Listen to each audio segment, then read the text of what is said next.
नमस्कार।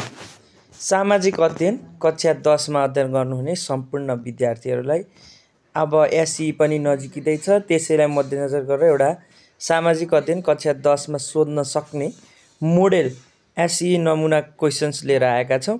यो हामी आफैले बनाएका छौँ। एकचोटि यो मोडेल क्वेशन हेरेर साथ दिनु होला भन्न चाहन्छु र तपाईहरुको एक्जामको लागि पनि अब नजिकै गरेको सामाजिक एक्जामको लागि पनि एकदम हेल्पफुल हुन्छ भन्ने मैले विश्वास लिएको छु। आउनुहोस् आजको भिडियो प्रारम्भ गरौँ। तपाईहरुले देख्न सक्नुहुन्छ यहाँनेरि हामीले मोडेल क्वेशनको एउटा ढाँचा राखेका छौँ र यही अनुसारको तपाईहरुलाई यस्तै किसिमको सबै यही क्वेशन आउँछ भन्ने पनि छैन, आउन पनि सक्ला यहीबाट पनि, अथवा यस्तै खालको सामाजिक अध्ययनबाट सोध्न सक्ने प्रश्नहरू हुन सक्ने छन् र त्यसलाई पनि तपाईले मध्यनजर गर्नु होला। यसरी छ प्रश्नको नमुना ढाँचा हेर्नु होला। 2082-2025 साधारण धारतर्फको विद्यार्थीको लागि सामाजिक अध्ययन नमुना प्रश्नपत्र भनेर भनेको छ। विद्यार्थीहरूले सकेसम्म आफ्नै शब्दमा उत्तर दिनुपर्नेछ। दायाँ किनारामा दिएको अङ्कले पूर्णाङ्क जनाउँदछ भनेको छ। समय 3 घण्टा छ। तपाईलाई 75 पूर्णाङ्क छ। सबै प्रश्नको उत्तर दिनु होला। समूहको अति संक्षिप्त उत्तरात्मक प्रश्नहरू भनेको छ। यसमा चाहिँ तपाईलाई 11 वटा प्रश्न सोध्छ 1 मार्क्सको। एकदम छोटो प्रश्नको उत्तर एकदम एक लाइनमा लेख्न सक्ने खालको उत्तरहरू चाहिँ यसमा दिनुपर्छ। प्रश्न नम्बर 1 मा छ सामाजिकीकरणको प्रक्रिया भन्नाले के बुझिन्छ भनेर भनेको छ। यो सोशलाइजेसनको प्रोसेस भनेर भनेको हो। दोस्रो नम्बर प्रश्नमा छ नेपालमा संघीयता बलियो बनाउन राज्यले कस्तो कदम चाल्नुपर्छ, कुनै एक कदम लेख्नुहोस् भनिएको छ। तेस्रोमा सामाजिक विकृतिको रूपमा भ्रष्टाचारलाई परिभाषित गर्नुहोस् भनिएको छ। 4 मा समाजमा रहेका सामाजिक समस्याहरूलाई तपाईँ कसरी पहिचान गर्नुहुन्छ, एक वाक्यमा लेख्नुहोस् भनिएको छ। 5औं नम्बरको प्रश्न छ विक्रम सम्वत 2007 सालको क्रान्तिले नेपालको राजनीतिक परिवेशमा कस्तो परिवर्तन ल्यायो, एक वाक्यमा लेख्नुहोस् भनेर भनिएको छ। यस्ता खालका सर्ट क्वेशन आउँछौँ। अब अर्को स्लाइडमा हेरौँ। 6औं नम्बरको प्रश्न छ नेपालको अन्तरिम संविधान 2063 कहिले लागू भयो भनेर भनिएको छ। 7औं नम्बरको प्रश्न छ ऊर्जा र विकासको सम्भावनालाई एक वाक्यमा लेख्नुहोस् भनेर भनिएको छ। 8औं नम्बरमा सोधिएको छ तपाईको कोही साथीले बैंक खाता खोल्न इच्छा जाहेर गर्दै बैंक खाता खोल्ने प्रक्रियाको बारेमा तपाईसँग जान्न खोजेमा उक्त साथीलाई बैंक खाता खोल्न अपनाउने कुन प्रक्रिया बताउनुहुन्छ, कुनै एक प्रक्रिया बताउनुहोस् भनेर सोधिएको छ। 9 नम्बरको प्रश्न छ संयुक्त राष्ट्र सङ्घको सुरक्षा परिषदमा कति राष्ट्रहरू रहन्छन् भनेर सोधिएको छ। 10औं नम्बरको प्रश्नमा छ वर्तमान समयमा सूचना तथा प्रविधिको व्यापक प्रयोगले कस्तो असर परिरहेको छ अथवा परेको छ, एक वाक्यमा उल्लेख गर्नुहोस् भनेर भनिएको छ। 11औं नम्बरको प्रश्न छ जनसङ्ख्या र वातावरण बीचको सम्बन्ध झल्किने एउटा प्ले कार्ड बनाउनुहोस् भनेर सोधिएको छ। यसरी चाहिँ सर्ट क्वेशनमा लेख्ने खालको 1 मार्क्सको लागि सोध्ने खालको क्वेशन हुनाले तपाईहरु त्यति डराउनु पर्दैन। छोटो मिठो लाइनमा, एक लाइनमा, अथवा त्यो प्रश्नले एक वाक्यमा भनेको छ नि त, 1 सेन्टेन्समा लेख भने हो त्यो भने, त्यही भएर त्यसरी बुझ्नु होला है। समूह खमा अब यो चाहिँ संक्षिप्त उत्तरात्मक प्रश्न छ। त्यसमा पनि तपाईले धेरै लेख्ने हैन है, एकदम पेजका पेज भर्ने हैन। संक्षिप्त भने मागेको जति उत्तर दिनु, धेरै लेख्नु पर्दैन। तपाईले जति क्वेशनले मागेको छ त्यसलाई सम्बोधन हुने हिसाबले प्रश्नको उत्तर दिनु होला। यसमा तपाईलाई जम्मा जम्मी 9 वटा प्रश्न आउँछ, 4 अङ्क भएको 9 वटा प्रश्न आउँछ। त्यही भएर यसमा पनि तपाईले विचार गर्नु होला भन्न चाहे। 12औं नम्बरको प्रश्न यहाँ सोधिएको छ हेर्नु होला। संक्षिप्त उत्तरात्मक प्रश्नमा सामाजिकीकरणले हरेक व्यक्तिको व्यक्तित्व विकास गर्न सहयोग पुर्याउँछ, उदाहरण सहित पुष्टि गर्नुहोस्। अब यस्तो भनाइलाई तपाईले पुष्टि गर्दाखेरि कसरी ध्यान दिनु पर्यो भन्दाखेरि एकचोटि विचार गरौँ है। कुरालाई पुष्टि गर्नको लागि तपाईले के गर्ने भन्दाखेरि छोटोमा पहिला माथि सामाजिकीकरणको परिचय दिनुहोस्। एक लाइनमा सामाजिकीकरण भने यो हो भनेर भन्ने। अब बढी प्याराग्राफमा यही कुरालाई पुष्टि त गर्नु पर्यो। जस्तै प्रश्नले के भने हरेक व्यक्तिको व्यक्तित्व विकास भनेको पर्सनालिटी डेभलपमेन्टमा चाहिँ सोशलाइजेसनको भूमिकालाई चाहिँ यसले उजागर भन्न खोज्यो।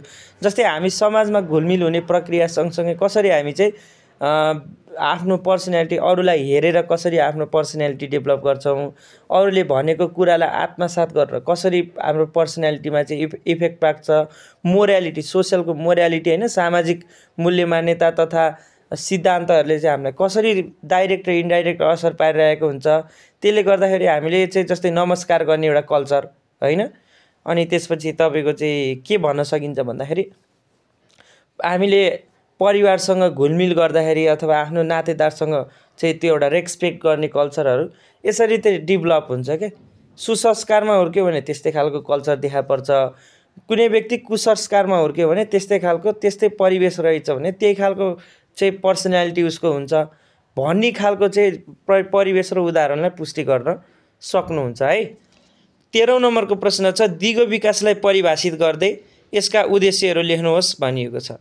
14औं नम्बरको प्रश्न छ नेपालको राष्ट्रिय सम्पदाको महत्त्व झल्काउँदै उपयुक्त शीर्षकसहित संक्षिप्त टिप्पणी लेख्नुहोस् भनेको छ। यसमा नि पहिला राष्ट्रिय सम्पदाको परिचय, अब त्यसको महत्त्वलाई बिचमा बढी प्याराग्राफ अनि लास्टमा कन्क्लुजन राख्नुहोला, सजेसन राख्नुहोला। 15औं नम्बरको प्रश्न छ आधुनिक समयमा नेपालको लोकगीतप्रति युवाहरूको आकर्षण कम देखिन्छ। लोकगीत र सङ्गीतप्रति युवा पुस्ताको आकर्षणलाई वृद्धि गर्न राज्यले कस्तो कदमहरू चाल्नु पर्ला, कुनै 4 सुझावहरू पेश गर्नुहोस् भनेको छ। अब कसरी चाहिँ त्यो लोक सङ्गीतप्रति चाहिँ हाम्रो अहिलेको युथ जेनेरेसनलाई कसरी एट्र्याक्ट गर्न सकिन्छ भन्ने खालको राख्नु होला है कुराकानी। अनि अथवा यसमा अर्को क्वेसन पनि आउँछ, तपाईँले प्रश्न सोधिएको छ विश्व बन्धुत्वको भावनाले संसारमा मानवता प्रवर्तन गर्न सहयोग पुर्याउँछ भन्ने तर्कलाई उदाहरणसहित पुष्टि गर्नुहोस्। अघि मैले माथि अगाडिको सोसियलाइजेसनको भने जस्तै गरी तपाईँले यसै गरी पुष्टि गर्न सक्नुहुन्छ यो विचारलाई पनि है त। 16औं नम्बरको प्रश्न छ हेर्नुहोला नेपाली समाजमा विद्यमान रहेको तमाम अन्धविश्वासलाई हटाउन कस्ता कदमहरू चाल्नु पर्दछन् अथवा चाल्नुपर्छ, कुनै 4 कदमहरू उल्लेख गर्नुहोस्। 4वटा भने ठाउँमा 4वटा पोइन्ट ट्याक्क सर्ट इन्ट्रोडक्सन 1 लाइनको 4वटा पोइन्ट यसरी दिनु होला। 17औं नम्बरको प्रश्न छ मानव अधिकार सम्बन्धी विश्वव्यापी घोषणापत्रमा उल्लेखित मूलभूत प्रावधानहरू चर्चा गर्नुहोस्। युडिएचआरमा के कस्ता प्रावधान छन् भन्ने कुरो छोटो छोटोमा दिन सक्नुहुन्छ पोइन्टमा लेखेर। उत्तर अमेरिका 18औं नम्बरको प्रश्न छ उत्तर अमेरिकाको हावापानी र दक्षिण अमेरिकाको हावापानी बिच 4 बुँदामा तुलना गर्नुहोस् भने भिन्नता लेख्ने है, डिफ्रेन्स गर्ने तालिकाबाट गर्न सक्नुहुन्छ। 19औं नम्बरको प्रश्न छ तपाईँको विचारमा वर्तमान विश्वका विविध मुद्दाको सम्बोधन गर्न संयुक्त राष्ट्र सङ्घको भूमिका रहनुपर्छ कि पर्दैन, संक्षेपमा विश्लेषण गर्नुहोस्। पर्छ भने गर्नुहोस्, त्यही अनुसारले लेख्नुहोस्, किन अपरिहार्य छ, पर्दैन भने किन भनेर त्यो अनुसारकै तर्क पेश गर्नुहोस्। 20औं नम्बरको प्रश्न छ गुणस्तरीय जीवनलाई परिभाषित गर्दै गुणस्तरीय जीवनको उपायहरू बुदागत रूपमा चर्चा गर्नुहोस् भनेको छ। पोइन्टमा लेख्ने क्वालिटी लाइफको कुरालाई है। समूह ग हेरौँ अब, यो चाहिँ अलिकति लामो उत्तरात्मक प्रश्न भनेको छ। यसमा तपाईँले अलिकति विस्तृत रूपमै उत्तर लेख्नुपर्छ। 4वटा प्रश्न आउँछन्, 4वटा प्रश्नमध्ये तपाईँहरूले चाहिँ त्यहाँ एउटा अर्को क्वेसन पनि आउँछ, त्यो पनि हेर्नु होला। र 4वटा प्रश्नमा चाहिँ तपाईँले छोटो छोटो गरेर 7 मार्क्सको एन्सर लेख्ने खालको क्वेसन आउँछ है। 21 नम्बरको प्रश्नमा सोधिएको छ शक्तिको पृथकीकरण र सन्तुलनको सिद्धान्तलाई मजबुत बनाउन राज्यका 3 तहहरू अथवा अङ्गहरू है, कार्यपालिका, व्यवस्थापिका र न्यायपालिकाको भूमिकालाई समीक्षा गर्नुहोस् भनिएको छ है। अब यस्तो प्रश्नमा हेर्नु यो शक्तिको पृथकीकरण र सन्तुलन भने के भन्ने प्रश्नको उत्तर दिनु पर्यो पहिला होइन। शक्तिको पृथकीकरण भनेको सेपरेसन अफ पावर, अनि चेक एन्ड ब्यालेन्स, सन्तुलन भनेको चेक एन्ड ब्यालेन्सको प्रिन्सिपल। अब यो सेपरेसन अफ पावर र चेक एन्ड ब्यालेन्स भने के हो त भन्दाखेरि राज्यका 3टा अङ्ग हुन्छन्, तिनै अङ्गहरूमा एक अर्का बिचमा चाहिँ सन्तुलन कायम गर्न अथवा कुनै एउटा अङ्ग चाहिँ पावरफुल नहोस् अथवा शक्तिशाली नहोस् होइन, जसले गर्दा अरू अङ्ग र राज्यका पुरै संयन्त्रहरूमा चाहिँ धावा बोल्न सकोस् अथवा त्यसको पावरले अथवा त्यसको शक्तिले गर्दाखेरि अरू समाजका तमाम विषयवस्तुलाई असर नपारोस् भनेर भन्नको लागि 3 तहका जुन यो कार्यपालिका, व्यवस्थापिका, न्यायपालिका, जुडिसियरी, एक्जिक्युटिभ र लेजिस्लेचर 3टैलाई चाहिँ के गर्ने त भन्दाखेरि एउटै धारमा सन्तुलित गर्नको लागि, आफ्नो पावरभन्दा माथि पुग्न नदिनको लागि के गर्ने त भन्दाखेरि सेपरेसन अफ पावर र चेक एन्ड ब्यालेन्सको प्रिन्सिपल। सेपरेसन अफ पावर भनेको 3 तहलाई त्यसको लागि अधिकारहरू लिमिट गरिदिने अथवा सीमित अधिकारहरू चाहिँ प्रदान गर्ने हैन।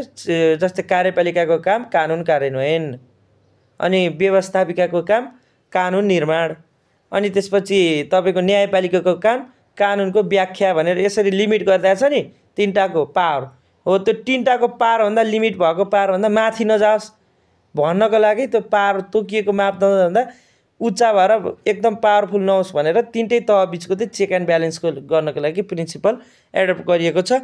यो तपाईँले पढ्नु भयो होला क्लासमा, टिचरले पढाउनु भएको होला। यसकै आधारमा उत्तर लेख्नुहोस् है। अर्को प्रश्न छ 22औं नम्बरमा, पृष्ठभरि नेपालको नक्सा बनाई उपयुक्त सङ्केत प्रयोग गरी निम्न तथ्यहरू भर्नुहोस् भनेको छ। यो नक्सा कार्यको प्रश्न हो, तपाईँले क्लासमा सिक्नुभएको होला, त्यही अनुसार गर्नुहोला।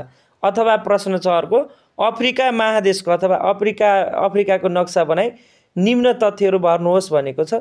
अब यो पनि तपाईँले त्यही प्र्याक्टिस गर्नुभयो भने यो गर्न पनि सक्नुहुन्छ, दुईटाबाट एउटा गर्न सक्नुहुन्छ है।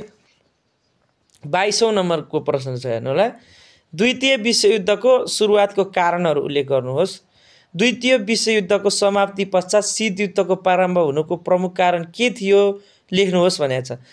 के कारणले द्वितीय विश्वयुद्ध सुरु भयो त भन्दाखेरि एउटा ग्रेट डिप्रेसन 1930मा। अब यो तपाईँले यस्तो खालको प्रश्नहरूमा चाहिँ किताबमा पनि हेर्न सक्नुहुन्छ, अन्य ठाउँबाट पनि हेर्न सक्नुहुन्छ।